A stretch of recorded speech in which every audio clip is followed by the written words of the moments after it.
Franck Ferrand vous invite au cœur de l'histoire sur Europe 1. Franck Ferrand fait revivre aujourd'hui une de ces grandes dames qui ont fait l'histoire de France. Bonjour Franck. Bonjour Anissa, bonjour à tous. La vie de Diane de Poitiers, ou celle que l'on appelle ainsi, vous savez que de son temps on l'appelait Diane de Brézé, ou encore la duchesse de Valentinois, peu importe, cette vie est tout simplement impensable. Alors, certes, on lui a beaucoup prêté et une partie de ce qu'on raconte appartient à la légende. C'est ce que nous dira Didier Le Fur. Didier Le Fur qui est l'auteur, entre autres, d'un bel ouvrage sur Diane de Poitiers. Un ouvrage qu'il nous présentera juste après que moi je vous aurai raconté la légende.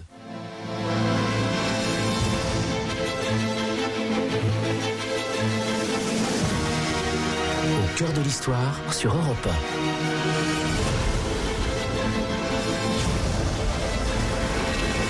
Franck Ferrand.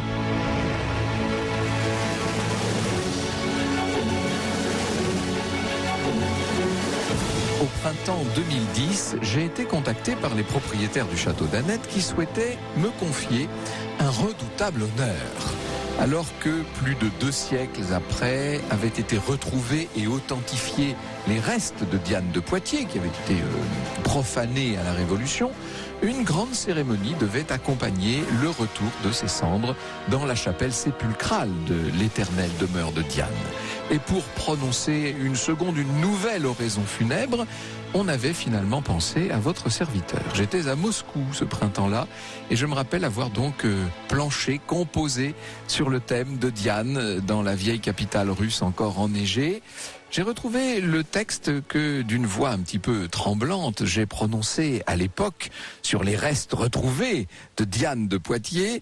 Et l'on y trouvait, dans ce texte, donc dans cette oraison, si j'ose ainsi l'appeler, des phrases comme celle-ci. Petite fille modèle, jeune fille rangée, mère courage et veuve exemplaire, celle qui devait occuper plus tard la première place dans le cœur du dauphin de France, un jour souverain, fut le contraire d'une femme facile. La prendre pour une courtisane, ce serait non seulement commettre une erreur, ce serait faire injure encore aux vertus inflexibles qu'elle incarna jusqu'à sa mort, tant il est vrai que Diane, auprès d'Henri, n'a jamais été l'objet que d'une passion qui, pour ardente qu'elle fût, demeura pure. Alors là, je suis allé plus loin, moi, que ne va aujourd'hui Didier Le Fur. Nous allons en reparler tout à l'heure. À l'époque, je venais de publier une série de romans historiques dont la vie fabuleuse de Diane était le centre de gravité et le fil conducteur. Et pour écrire ces 3 livres, j'avais littéralement dévoré des mois et des années durant une documentation impressionnante. Et ça m'avait amené à tenter de faire le départ déjà entre la légende de cette favorite d'Henri II, double légende, à la fois légende noire et légende dorée selon les périodes et selon les auteurs, et puis le peu que les sources d'époque permettaient de comprendre de cette vie sans pareil. Et j'en concluais d'intuition, pour l'essentiel, que Diane n'avait pas été la courtisane éternellement jeune et belle, intensément politique, machiavélique et sulfureuse que nous propose la Vulgate, mais une femme placée par les circonstances dans une position qui lui avait permis de faire primer en tout les intérêts de sa famille, et notamment les intérêts de ses filles, qui pour elle primaient sur beaucoup d'autres considérations, tout en essayant de servir, dans des circonstances parfois difficiles et en fonction des circonstances, d'autres intérêts, ceux de l'Église catholique, car je pense que la dimension religieuse joue un rôle absolument essentiel dans son existence. 7 ans plus tard, donc, Didier Le Fur nous apporte, avec la précision, avec l'indépendance d'esprit qu'on lui connaît, une biographie vérité de la célèbre Diane, qui raconte d'abord son histoire. Évidemment, il nous remet à l'esprit, il nous rafraîchit la mémoire, si je puis dire. Il nous raconte les grandes dates, les grandes étapes de cette extraordinaire histoire. Et puis, il s'amuse, si je puis dire, à distinguer ce que l'on peut savoir de la construction du roman. Car le fait est que Diane a fait l'objet d'un véritable roman. Et alors là, cette fois, je ne parle pas de roman pour s'amuser ou pour se distraire. Je parle bien d'une sorte de roman historique officiel que l'on a peu à peu bâti à force de se citer les uns les autres. Ça, c'est tout le problème de l'historiographie. Vous savez, c'est que les auteurs ont tendance très souvent à citer leurs devanciers sans toujours aller forcément vérifier aux sources l'exactitude de ce qu'ils avancent. Tout à l'heure, je vais me faire un petit plaisir en revenant avec Didier Le Fur sur les différents points de cette légende et de cette vérité. Un exemple, mais parmi, je ne sais pas combien, parmi 100 exemples, celle que nous appelons couramment Diane de Poitiers est née en vérité Diane de Saint-Vallier. Elle est devenue ensuite Madame de Brézé, puisqu'elle a épousé le sénéchal de Brézé. Je vais vous raconter ça dans un instant. Donc on l'appelait Madame de Brézé à la cour. Et d'ailleurs, les enfants royaux, dont elle avait l'occasion de s'occuper assez souvent, avaient tendance à l'appeler Maman Brézé. Elle était aussi, et c'est le nom que l'on trouve sur un certain nombre des portraits qui la représentent encore jeune, on l'appelait la Grande Sénéchale, tout simplement parce qu'elle était l'épouse du sénéchal de Brézé.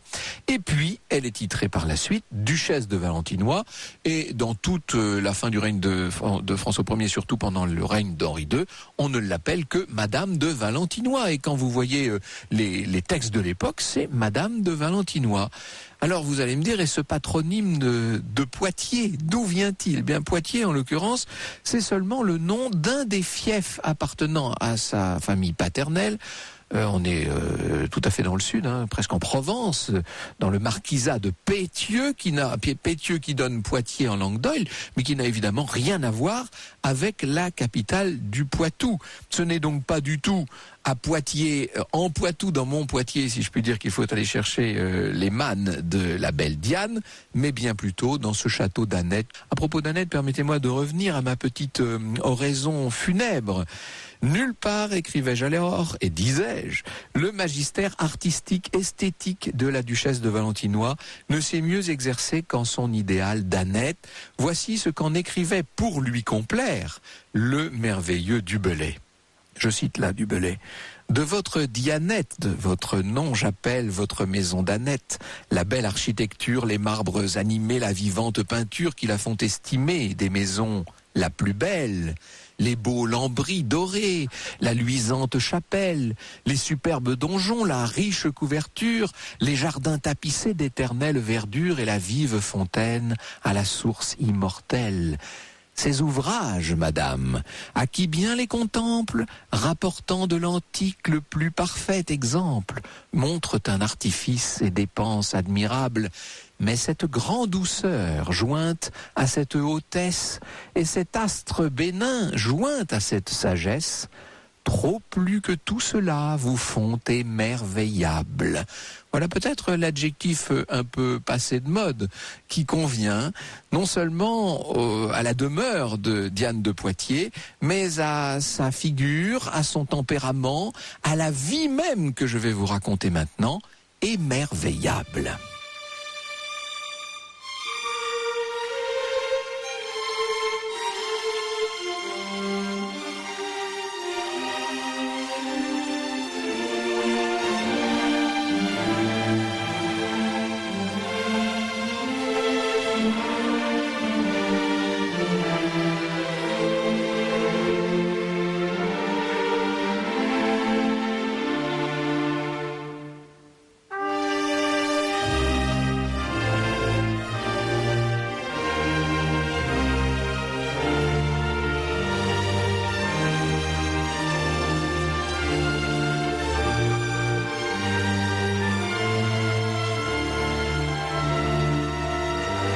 Un extrait de la deuxième suite pour orchestre composée par Jacques Ibert et qui s'appelle tout simplement Diane de Poitiers. Au cœur de l'histoire sur Europe 1. Europe 1, au cœur de l'histoire. Franck Ferrand. Alors, vous nous parlez de Diane de Poitiers cet après-midi, Franck, dont la vie légendaire est pleine de mystères, on l'a bien vu. Vous nous dites que cette femme n'est pas forcément celle que l'on croit.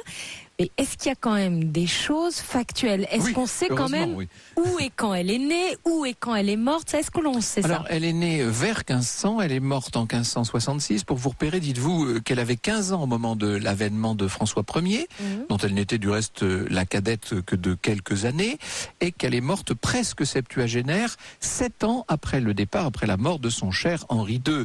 Je dis d'ailleurs qu'elle est née vers 1500, parce qu'alors là, ça y est, ça commence, on ne sait pas exactement quand. Officiellement, 14 mars 1500, c'est la date retenue dans les encyclopédies, mais certains disent qu'elle serait née le 31 décembre 1499, n'est-ce pas? D'ailleurs, c'est très intéressant parce que cette naissance le 31 décembre 1499, ça la ferait naître quasiment avec le siècle, même si en vérité, le siècle ne naît qu'en 1501. Et que de toute façon, on n'est pas encore à l'époque. Alors, on est dans ce qu'on appelle le nouveau mode ou ancien mode, pour le calcul des calendriers, puisqu'il faudra attendre les années 1560, justement, pour qu'on adopte définitivement le 1er janvier. Bref, je passe un peu sur ce détail. D'autres disent qu'elle est née le 9 janvier 1500, le 11 janvier 1500. J'avais repéré à l'époque où je travaillais sur son cas 11 dates de naissance différentes possibles. Ça vous donne quand même une idée, hein. Où est-elle née? Est-ce qu'elle est née à Sérignan, à Pisançon, à Estoile, à Saint-Vallier, justement? Bref, elle est née, on va dire, dans le Dauphiné. Vous voyez, son père était donc seigneur de Poitiers. Vous aurez compris de quel Poitiers l'on parle. Jean de Saint-Vallier, personnage très intéressant. Sa mère appartenait à la famille des Baternais. Et ça, c'est intéressant parce que d'une part, ça l'apparentait à Anne de Beaujeu. Et puis d'autre part, ça lui donnait d'autres alliances qui vont jouer dans la vie de Diane un rôle très important. 2 garçons, 3 filles dans la fratrie. La mère meurt alors que Diane n'a que 5 ans et demi. Et son père va bientôt... Son père qui l'a remarqué sans doute. Mais alors là, où est la part de légende et où la part de vérité, hein? On nous dit que très jeune, elle allait à la chasse, etc. D'où ce prénom de Diane qui lui collait comme à la peau, etc. C'est très difficile de trouver des éléments qui permettent d'en juger concrètement. Toujours est-il qu'assez tôt, il va la placer chez celle qui, à l'époque, est la grande dame du royaume, qui a mené la régence de Charles VIII pendant toute sa minorité, qui s'est retirée ensuite dans ses terres avec son mari, Pierre de Beaujeu. C'est Anne de Beaujeu. Anne de Beaujeu va élever la jeune Diane. Décidément, rappelez-vous ce que nous disions de Louise de Savoie, qui également avait bénéficié, avec de grands guillemets, de l'éducation qu'avait pu lui donner Anne de Beaujeu. Eh bien, Diane fait partie de toutes ces jeunes filles de très bonne famille qui sont sorties des griffes, si je puis dire, du moule d'Anne de Beaujeu, qui la marie le 29 mars 1515. Je vais un peu vite et ça ne s'est pas passé tout à fait aussi facilement que ça, mais qui va lui trouver pour époux donc ce monsieur de 56 ans, Louis de Brézé, comte de Molévrier, grand sénéchal de Normandie, donc un personnage important à la cour. Et ça, c'est essentiel pour cette toute jeune fille qui donc épouse un monsieur qui pourrait être son grand-père, mais qui va lui donner une position, un rang, un début de fortune dont elle ne déchoira du reste jamais. Ce qui est intéressant avec Diane, c'est la relation étrange qu'elle entretient avec son mari et sur laquelle je reviendrai tout à l'heure évidemment avec Didier Le Fur. Dites-vous que Monsieur de Brézé portait comme une honte le comportement de son père. Il faut dire que son père avait été condamné par Louis XI pour avoir éventré littéralement l'amant de sa femme et sa femme d'ailleurs. Sans coup de dague, il avait reçu le pauvre veneur, un jeune veneur qui était en train de coucher avec sa femme au château de Rouvres. Ça lui avait valu 4 ans de prison, 100 000 écus d'amende, une confiscation de ses biens, qui entre-temps évidemment avait été restituée à son fils Louis. Mais enfin, vous voyez qu'il y avait quand même ce problème dans la famille, si je puis dire. Louis de Brézé épouse donc sur le tard cette jeune Diane, qui va lui donner 2 filles, Louise et Françoise, qui joueront un rôle alors là absolument essentiel. Elle est d'un naturel assez maternel et les circonstances et les coïncidences d'âge, tout simplement, vont faire que Diane élève ses enfants à peu près en même temps, juste avant, je dirais, la reine de France elle-même, Claude, la première épouse de François Ier.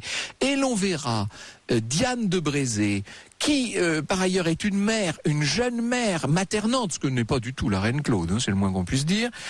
On voit Diane de Brézé qui n'a certes pas du tout en titre les fonctions de gouvernante des enfants de France, ça c'est Madame de Brissac à l'époque, qui est gouvernante des enfants de France, mais qui va fréquenter beaucoup la pouponnière, suffisamment en tout cas pour que les enfants royaux s'attachent à elle. Alors quand je dis enfants royaux, François, Henri, Charles et Charlotte et Madeleine, etc.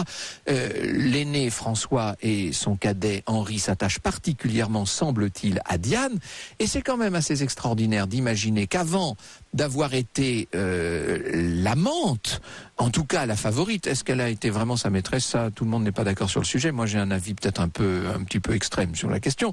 Mais en tout cas, avant d'avoir été la favorite d'Henri II, incontestablement, Diane a été celle qui, en bien des circonstances, l'aura langée à la pouponnière de Blois et d'Amboise. Donc ça, c'est quand même assez étonnant, assez intéressant. N'oubliez pas la différence d'âge entre cette Diane et ce jeune Henri, plus tard dauphin de France, encore plus tard roi Henri II. Il avait 21 ans de moins qu'elle, c'est pas rien, évidemment. Alors, entre-temps, survient la célèbre affaire du connétable de Bourbon. Vous savez, la trahison du connétable. Je ne vais pas revenir là-dessus, nous en avons parlé dans d'autres circonstances. Très intéressant quand même cette affaire du connétable de Bourbon, parce qu'il se trouve, alors ça ce sont les circonstances, là encore, qui vont faire les choses, mais il se trouve qu'on est en août 1523, imaginez, on est près du Havre, le Havre de toute grâce, qui vient tout juste d'être créé. Rappelez-vous, on vient de célébrer le 5e centenaire de la création du Havre.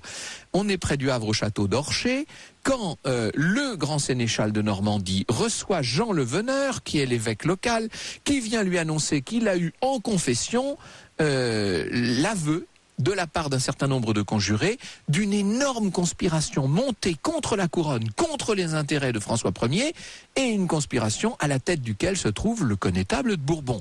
Ah ben là, Louis de Brézé se dit merveille, je vais pouvoir déjouer une conspiration, c'est très bien pour mes intérêts.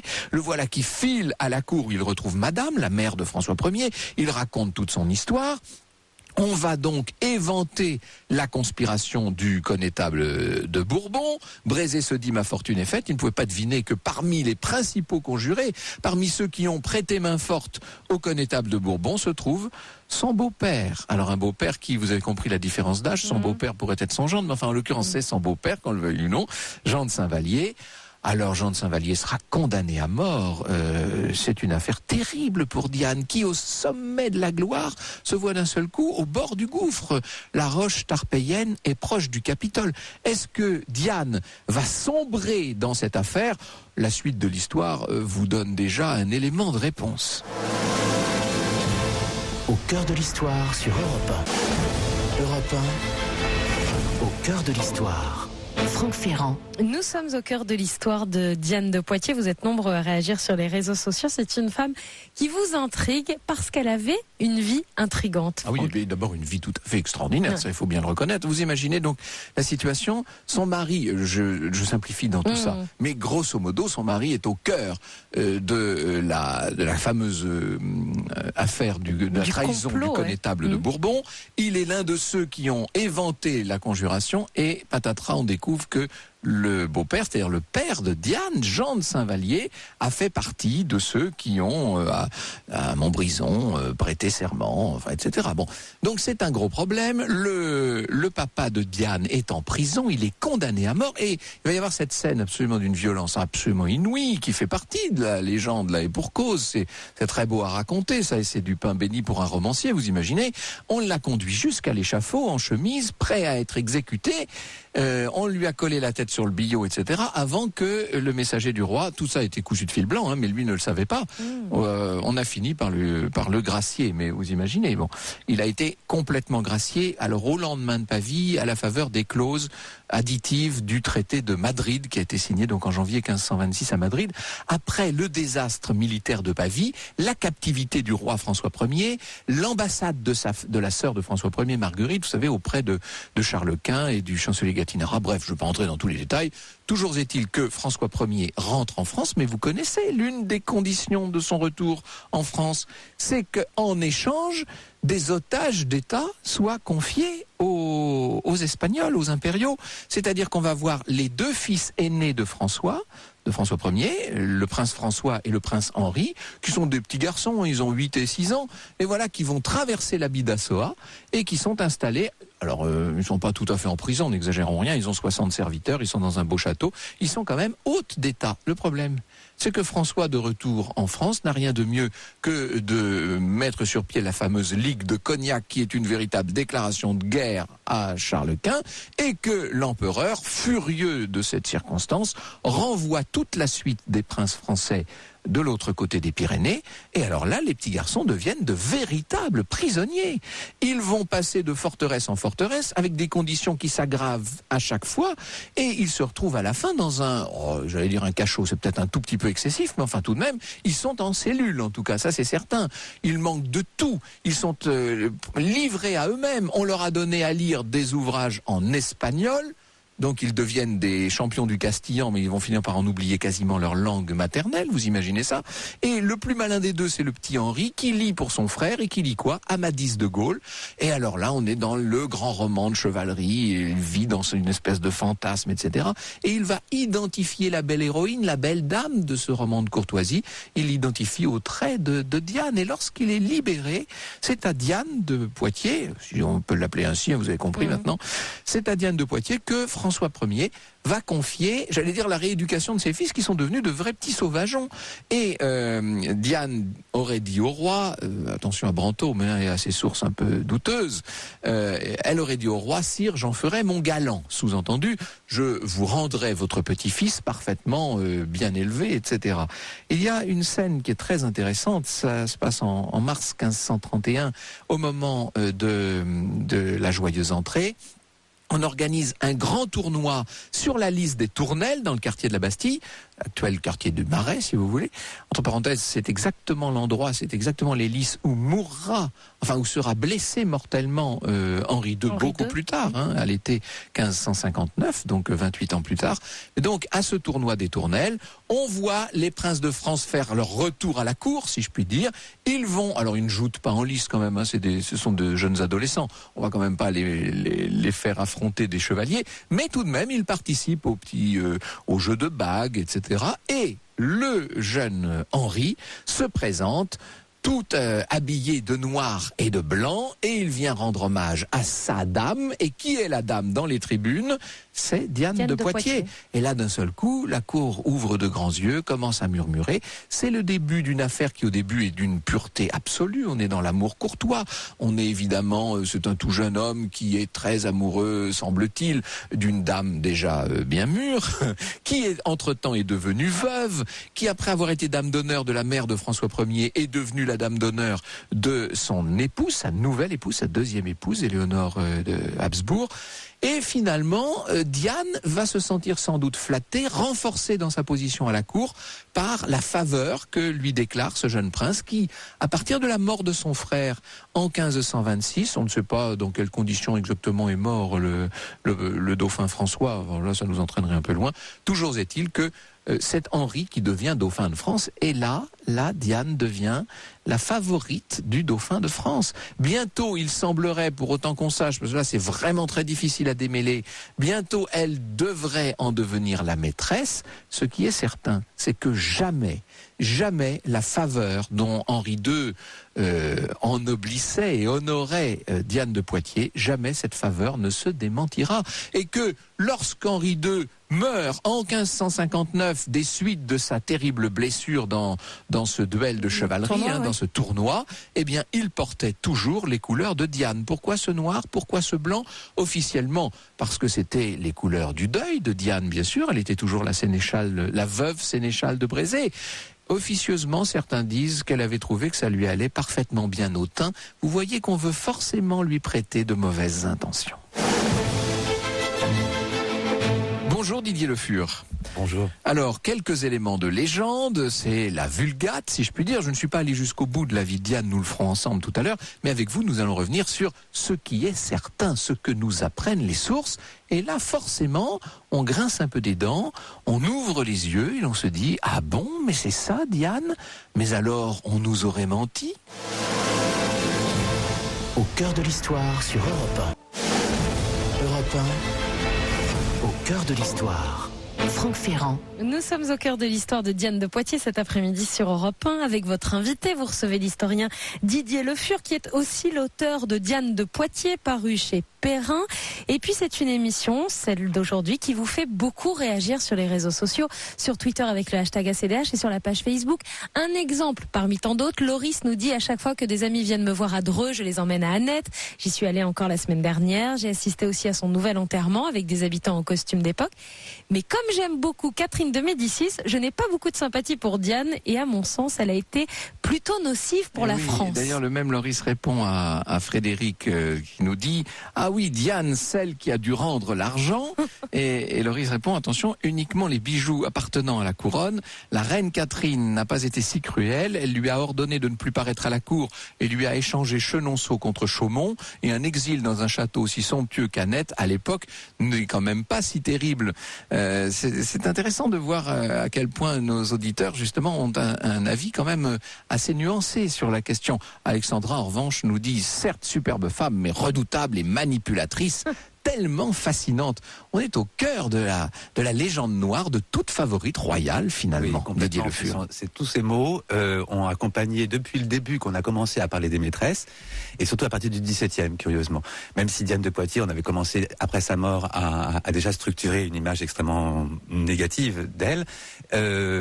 Agnès Sorel était un peu oubliée. Et à partir du XVIIe, sans doute après les maîtresses d'Henri IV, eh bien, l'historiographie va construire l'image type comme on construisait l'image type du roi idéal. Si vous me passez il y avait l'image type de la maîtresse. Il y a eu une première couche avec Henri IV, une deuxième avec Louis XV. Enfin, on a fini par acquérir de la maîtresse royale une image extrêmement sulfureuse qui semble quand même relativement éloignée de ce qu'a pu être Diane de Poitiers en son temps. Nous sommes bien d'accord que nous allons l'appeler Diane de Poitiers, puisque c'est le nom dans lequel elle est, le nom par lequel elle est connue dans l'histoire, même si encore une fois ce n'est pas son vrai nom, peu importe. Donc cette Diane est un personnage que vous nous montrez infiniment plus concret, si je puis dire. Et les éléments que nous a laissés l'histoire pour juger de son tempérament sont très largement des éléments, comment dirais-je, matériels, notariés. Apparemment, dites-vous, hormis son rôle de gouvernante en chef, qu'elle semble assurer avec intérêt, et son lien amoureux avec Henri II, qui lui permit d'être autre chose qu'un objet de désir, Diane de Poitiers paraît s'être conduite principalement comme la mère de deux filles. Son statut de veuve, à la fois usufruitière et héritière, lui avait donné une indépendance réelle sur le plan financier et une autonomie dans son action pour faire prospérer non seulement l'héritage de son époux, mais également celui de son père et de sa famille qu'elle s'évertua à reconstituer tant en France qu'ailleurs par la revendication de droits, et que ses filles se partagèrent à sa mort. Je suis ravi de lire ça parce que ce que j'avais repéré, ce que j'avais remarqué dans la vie de Diane à l'époque où justement je m'intéressais de si près à elle, c'est que l'essentiel de sa correspondance, c'est que son emploi du temps, quand on s'amuse à essayer de reconstituer son agenda, si je puis dire, ce sont des voyages dans ses différentes propriétés, ce sont des réunions avec ses intendants, ce sont des tractations avec ses voisins. Bref, elle est une gestionnaire. Et alors j'avais eu le malheur un jour de dire à la télévision, je vais commettre la même erreur, là j'avais dit c'est une caisse enregistreuse, j'avais dit c'est peut-être pas très gentil, mais c'est vrai que les préoccupations d'ordre matériel et financier ont joué dans sa vie un rôle absolument crucial. Mais c'est tout simplement parce que c'est des revenus, c'est son métier de faire prospérer ses seigneuries, et c'est aussi son devoir de transmettre une terre à ses enfants. Ces terres, elle en est pour les terres de son époux l'usufruitière, mais elle les possède et elle va par contre se battre pendant des années contre François Ier, et après un peu plus facilement avec Henri II, sous le règne d'Henri II. Beaucoup plus facilement. Oui. C'est un procès qui dure depuis 20 ans, et il va tout faire quand même pour le raccourcir. En plus, elle n'était pas en tort. C'était au dernier enfant et non pas au dernier garçon. Donc il y avait toute une ambiguïté, mais François Ier avait besoin d'argent et récupérait tout dans les années 1530 pour pouvoir repartir. Il ne l'a pas fait seulement avec elle. Non, il ne l'a pas fait qu'avec elle. Mais elle s'est défendue. Et elle s'est défendue parce que son statut de veuve lui permettait. Une femme mariée ne peut pas engager de procès à l'époque. Elle est obligée de demander tout à son époux pour vendre, pour contracter. Une veuve, elle devient libre, entre guillemets, c'est-à-dire elle perd son statut de femme, elle perd son statut d'objet dans la société. Elle devient presque un homme par procuration, voilà, d'une certaine manière. Et donc ça lui donne une liberté folle. Oui. Par contre, il faut se battre, il faut apprendre, et c'est ce qu'elle a fait. Et par rapport aux héritages de son père et de son frère, eh bien ça va être le même processus, exactement. Alors on a beaucoup mis en avant les mariages, brillants mariages qu'elle a organisés pour ses filles.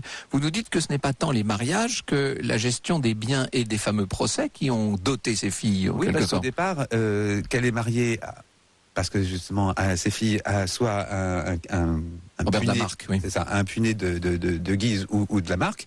C'était quand même des familles qui étaient certes importantes, des familles dites étrangères qui avaient pris une place importante depuis Louis XII ou dans l'imaginaire français et de la cour de France.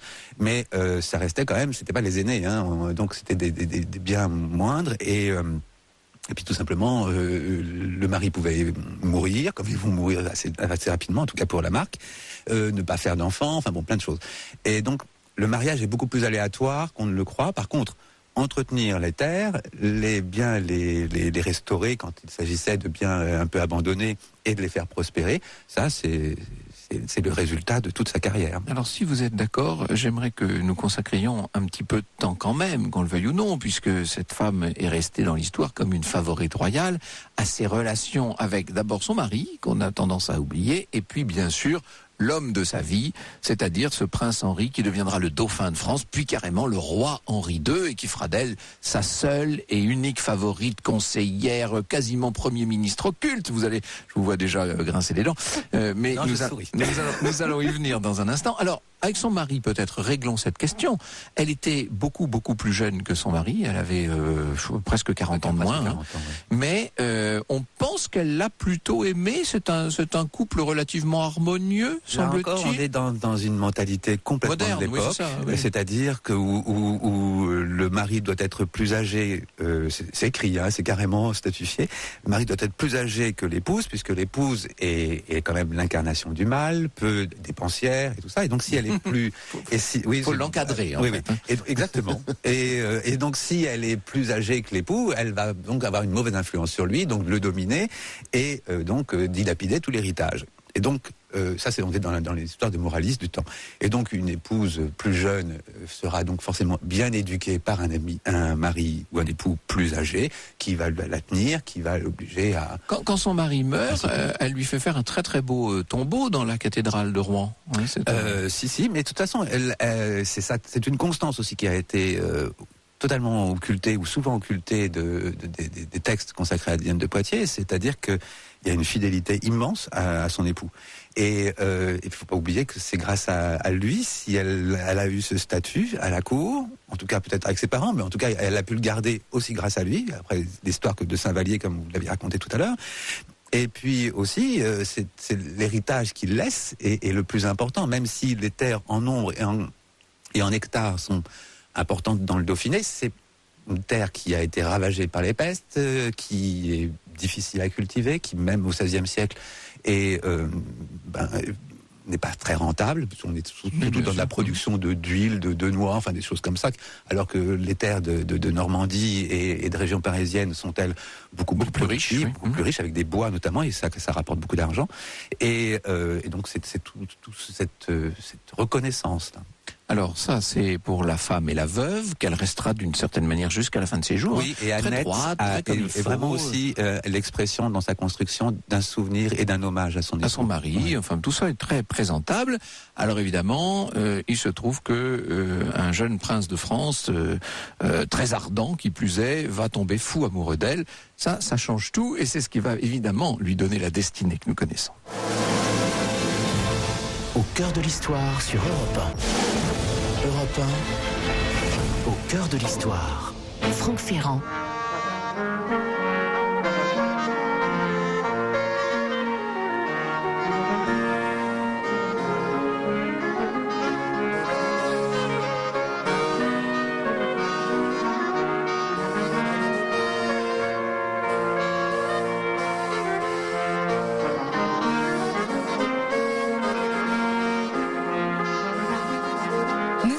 XVIe siècle cet après-midi sur Europe 1. On l'a entendu là. Là, on l'a bien entendu.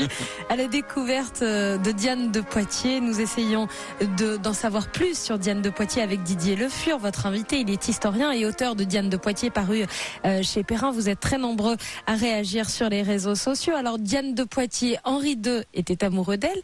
Mais est-ce qu'elle a été sa maîtresse? Voilà la question. Entre parenthèses, vous parlez des réseaux sociaux. Gabriel, qui est de Montélimar, nous dit il y a une maison Diane de Poitiers à Montélimar. Pour quelle raison, Didier Le Fur? Alors il y a plusieurs raisons. C'est parce que d'abord, c'est la Drôme, le nord. Pratiquement le nord de la Drôme appartenait à Diane ou à sa famille. Le duché de Valentinois. Elle est de cette région du Dauphiné, voilà, la Drôme. Mais du nord, Saint-Vallier, c'est tout en haut. Mais avec ça peut descendre la possession du duché de Valentinois et du Doigt, ça augmentait largement. Et les terres allaient jusqu'à Chantemerle-les-Grignans. Alors, effectivement, la grande question, puisque nous avons quand même balayé un certain nombre de grands sujets, là, déjà, mais nous n'avons pas encore parlé de la relation entre Diane et le jeune Henri. Elle l'a bien connu, tout bébé, à la pouponnière. Ça, c'est quand même extraordinaire. Non, je suis désolé. Ça commence bien.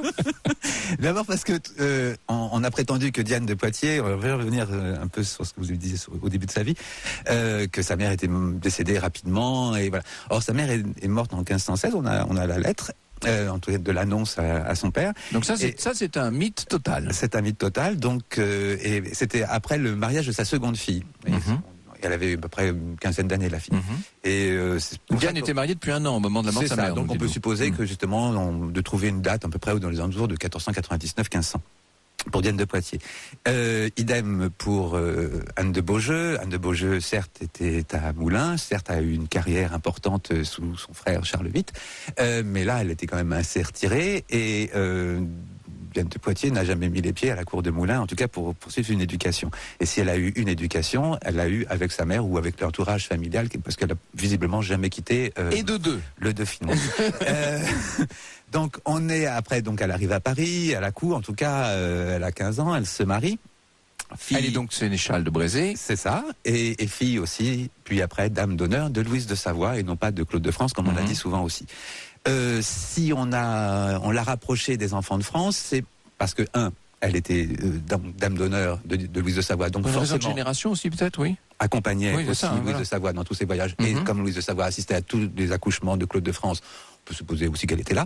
Mais surtout, c'était parce que Humbert de Baternay était, lui, nommé depuis 1515 gouverneur des enfants de France. Et comme il meurt en 1523, avant justement l'arrivée d'Écossais qui ont remplacé, et on a c'est Humbert de Baternay, rappelons-nous qu'elle est elle-même fille d'une Baternay. Hein. Oui. Et donc c'est ça, c'est son grand-père. Et donc on joue là-dessus, et du grand-père à elle, ça va, c'est la construction du roman qui peu à peu, on n'est jamais totalement dans le faux, mais on n'est jamais dans le vrai non plus. C'est-à-dire qu'on peut être plus ou moins dans le vraisemblable, mais on ne dispose d'aucun élément permettant de l'affirmer, c'est ça? C'est ça, c'est exactement la même chose pour le père. Vous nous montrez la construction historiographique en plus, c'est ça qui est extraordinaire. Et vous montrez que, en fonction des périodes et de ce qu'on veut faire dire à l'histoire, on écrit des choses plus ou moins fausses. Mais oui, parce que c'est l'idée toujours de laisser croire qu'on va pouvoir compléter l'histoire à chaque livre ou à chaque texte consacré à un personnage. Elle n'est pas la seule. Catherine de Médicis, on peut en faire encore bien pire, parce qu'elle a régné, donc il y a en plus toute l'opposition. Enfin bon. Et pour Diane, donc, l'histoire de François Ier en 1523 par rapport à son père, c'est son mari, c'est Louis de Brézé qui va à la fois dénoncer le complot, bien sûr, et puis à la fois et défendre son beau-père. Et tenter de sauver son beau-père. Et il va y parvenir, puisque, quoi qu'on ait dit après et longtemps, notamment Michelet qui prétendait et Victor Hugo. Et Victor Hugo qu'il était mort peu après, eh bien finalement il va vivre jusqu'en 39, et il sera lui par contre par le roi, par 2 fois, complètement lavé de tout soupçon. Mais n'empêche que c'était une manière toujours de la rapprocher de plus en plus du roi, de la rapprocher des enfants, et de créer peu à peu cette légende. Alors quand Henri découvre-t-il cette belle Diane, véritablement? Alors le seul texte dont on ait l'assurance qu'il se soit vraiment rencontré, que le roi aurait présenté ses enfants à Madame de Brézé. À Madame de Brézé, il est en 1531. C'est-à-dire que l'épisode au moment du retour, c'est-à-dire l'épisode guerre plus incarcération est achevé, et au moment où François Ier envisage de faire épouser Henri Catherine de Médicis à Henri II. Alors ceux qui connaissent bien l'histoire habituelle de Diane se souviennent de l'épisode du baiser au moment des adieux sur la Bidassoa. Le seul problème, c'est qu'elle a jamais été jusque-là. Et si elle a accompagné... Vous avez tout faux, Franck, aujourd'hui. Elle a été sans doute jusqu'à Bordeaux comme tout le reste de la cour. Oui, ça, bien sûr. Mais après, c'est tout bête, c'est que c'est des histoires de diplomatie. Ça a été l'échange a été draconien. On a pour des raisons de protocole et mais bien d'étiquette, elle évidemment n'avait pas une été là. sécurité pour un roi contre ses enfants. Donc on comptait les militaires, il y avait tous les gens avaient des autorisations et les Espagnols ont longtemps même retardé l'échange à cause de tous ces problèmes pas de diplomatie mais de protocole comme vous dites. Et donc il est évident que tous ceux qui n'avaient rien à faire sur la Bidassoa, voilà, et bien, et c'était resté bien plus haut. D'autre part, au même moment, elle avait aussi des problèmes avec son père, et puis aussi les histoires avec de la vie et de la guerre qui, avait débuté, et puis deux, après, par rapport à toute l'évolution de la diplomatie. Et donc, il est peu de chance pour qu'elle était... peut-être jusqu'à Bordeaux, sans doute, je vous l'accorde, mais en tout cas jusqu'à Bayonne, certainement. Alors s'il est allé jusqu'à Bordeaux, il est quand même bien probable, puisqu'elle était très proche de Madame, donc de la mère du roi, il est quand même très probable que les enfants l'aient connue quand même. Peut-être, sauf que les enfants étaient à Amboise, et que le château était devenu un château d'enfants royaux, et que la cour n'y allait pratiquement pas, et que elle, quand elle accompagnait la cour, elle n'était pas, en tout cas, désignée comme telle. Alors, est-ce qu'au grand tournoi des Tournelles, au printemps 1531, Henri II, enfin le futur Henri II, qui pour l'instant n'est que le prince Henri, cadet de France, puisque son frère est toujours le dauphin, François, est-ce qu'Henri va porter les couleurs de Diane? Alors justement, ça c'est assez amusant aussi, c'est que il participe à l'entrée royale. Diane de Poitiers participe, puisqu'elle est devenue là, depuis la mort de Louise de Savoie, et l'arrivée des Léonard d'Autriche ou de Habsbourg, eh bien, elle devient aussi dame d'honneur de la reine. Elle est à la cérémonie. Si elle est à la cérémonie de l'entrée, il n'est pas forcément à la cérémonie du tournoi. Aucun texte, mais vraiment, faut attendre très très longtemps, faut attendre le 19e pour avoir incroyable. Ne parle de cette prétendue rencontre et surtout de cet hommage devant toute la cour. Voilà, et du fameux. Et quant au baiser non plus. Il va vous dire non. Non, mais avouez que c'est très amusant cette histoire, parce que c'est toute la légende de Diane de Poitiers. Justement, il fallait construire. Mais voilà, on avait l'histoire sous Henri II, donc il fallait construire la genèse. Voilà. Et on a essayé de comprendre comment tout ça était. Il fallait arriver à expliquer cette relation tellement incroyable entre un jeune homme de 19 ans et une dame qui en avait 40. Ben voilà. Et comme dans leur imaginaire, c'était totalement impensable qu'un homme jeune puisse tomber amoureux d'une femme plus âgés, eh bien, on parlera peut-être de sorcellerie, de choses comme ça, et de fascination justement chevaleresque pour Henri II. Il a fallu expliquer les choses. Bon, on a quand même fait un sérieux décapage, mais je sais pas si je dois vous rassurer, vous inquiéter. Il en reste encore pas mal.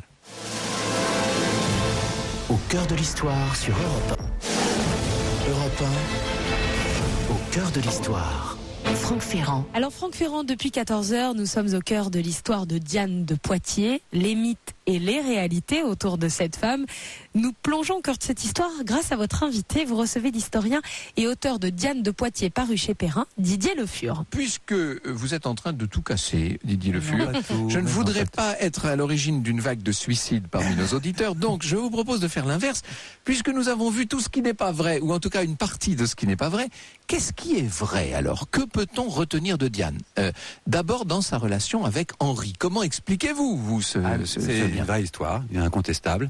Alors, le moment où elle débute, cette histoire, elle est compliquée. Au départ, c'est un amour chaste. Non, ça n'avait rien. Oui, d'accord. Voilà. Et non, mais je ne vais plus rien dire. Je vais vous laisser le micro. Oui. Non, il y a un petit poème de le Clément fameux Marot, poème dont on ne sait pas d'ailleurs exactement quel a et été qu'est-ce l'usage. qu'il donne et qu'est-ce qu'il dit. Il est ambigu. Il dit simplement que Diane de Poitiers, à l'automne de sa vie, est plus heureuse qu'au moment de son printemps. Son printemps, c'était à l'époque où elle était jeune et qu'elle avait épousé Brézé. Les historiens ont interprété ça comme une sorte de clin d'œil à l'histoire qui aurait débuté entre Henri et Diane, mais ça peut être vrai. Voilà.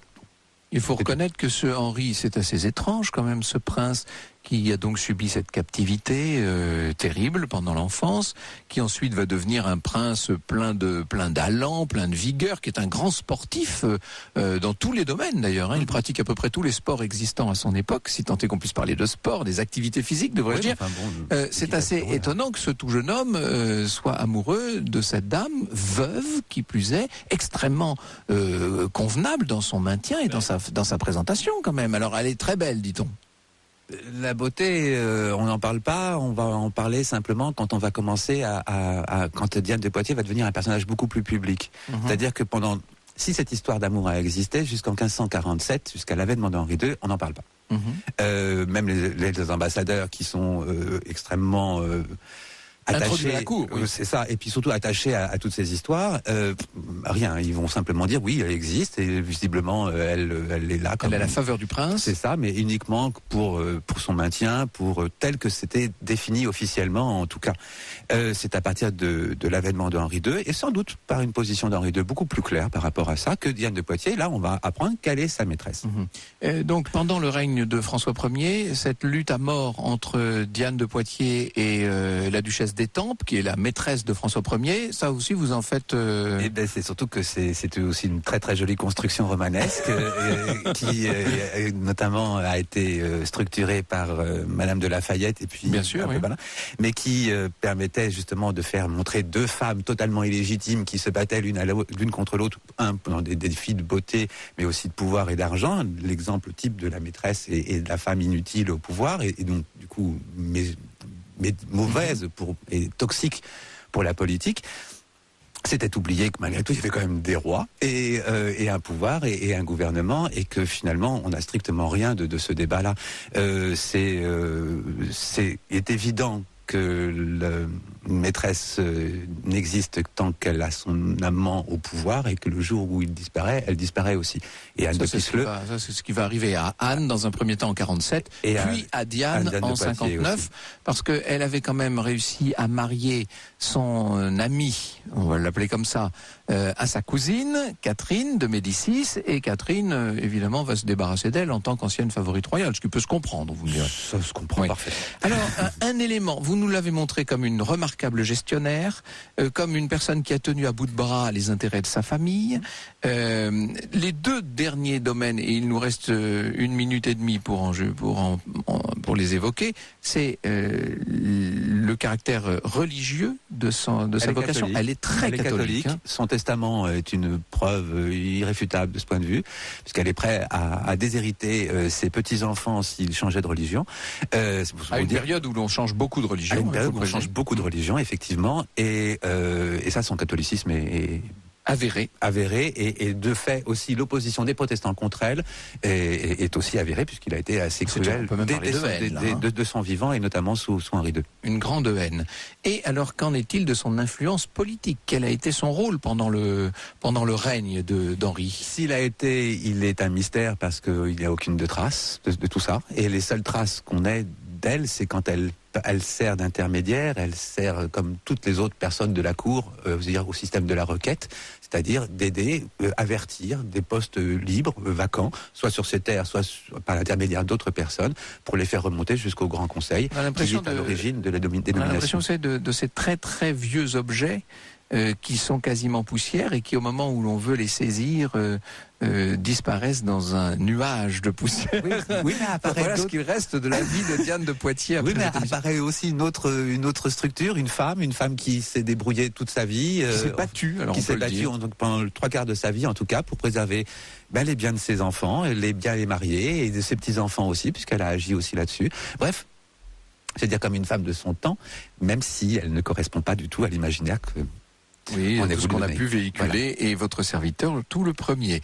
La biographie de Diane de Poitiers par Didier Le Fur, biographie d'une importance historique que vous aurez compris tout à fait décisive, est publiée chez Perrin. Merci beaucoup, chère Anissa. Nous nous retrouvons demain pour une nouvelle rediffusion à 14h. Merci beaucoup, Franck. On se retrouve demain, en effet, avec une émission consacrée à Toussaint l'ouverture. À demain.